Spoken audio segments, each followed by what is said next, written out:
еске алып бізге және де кім бар мен білмейтін айтып жүрсеңіздер.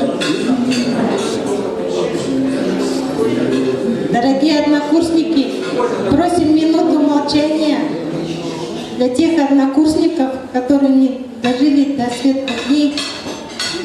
Минуту молчания.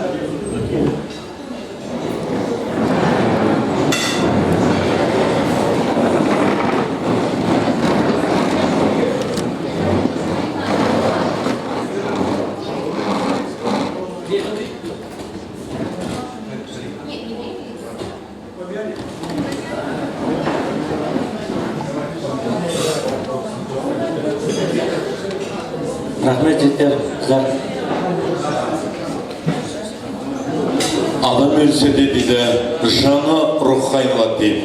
Алтыға таспанның ар жағында болса да, жердегі өзінің тіршілік иелерінің, достарының, ең жақын жүретін адамдарының есін алғанын біліп сезіп жатады дейді, құрметті ағалар. Енді кеше ғана осы студенттік кезде бірге жүрген жолдастарымыз да бүгін бір ауына түсіп жатқан шығар. Құрметті